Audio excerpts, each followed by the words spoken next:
Okay, on number 9, you kick a football off a tee. I'm assuming you can read all this. That was supposed to be a period, a decimal. Sorry. If that's the total flight time, then this, half of that, should be the seconds, the time, to the top of the arc. So we have 3 major questions. How far did it go? That's along the field. That's in the x-axis, so to speak. How high was the peak? That's to the top. And what was the initial velocity along the angle? So I did some tutoring with these triangles before. I know I said this, but these triangles only relate the velocities, the speeds, not the distances, unlike the math class. These are not going to relate distances.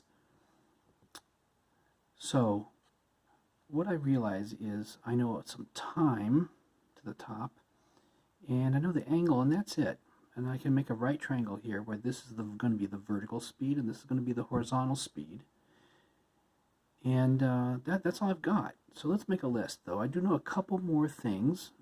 I know that the gravity is going to be fighting the vertical rise of the ball with this negative acceleration. I know the time at the top is this.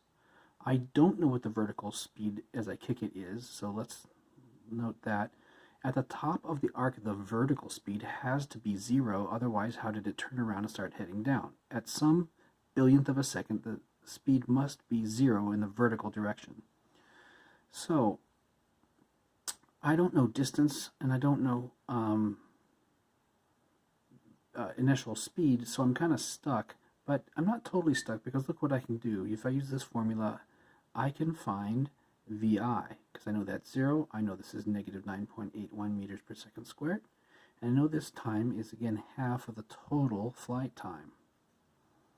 So I'm going to multiply these, and I'm going to subtract them over, and the negative becomes positive, and I have the initial velocity initial, vertical.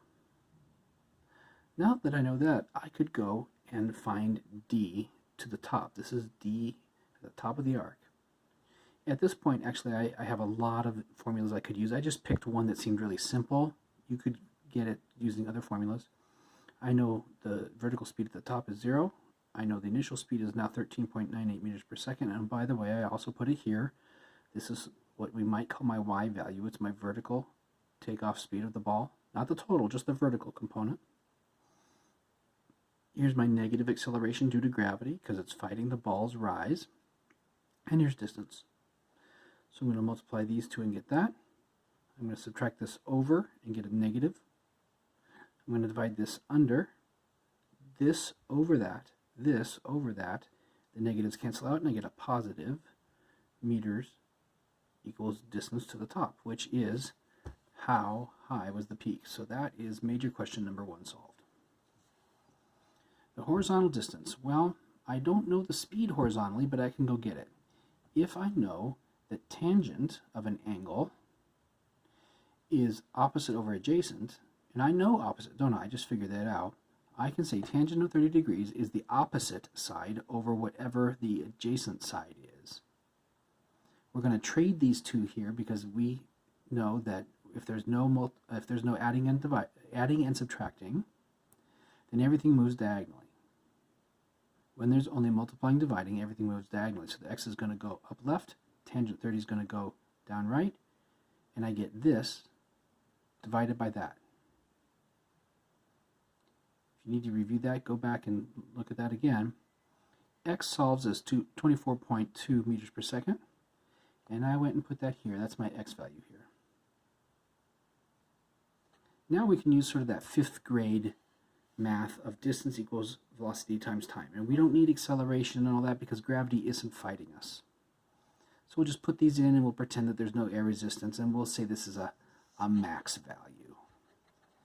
Of course, it wouldn't really be that because air would fight us, but if we include the air resistance, it is a total nightmare. And that is the answer to how far did it go. What is the velocity along the angle? Well, let's say I don't know z yet. I know you can see it there, but we haven't figured it out. But I know that sine of 30 degrees is opposite over hypotenuse.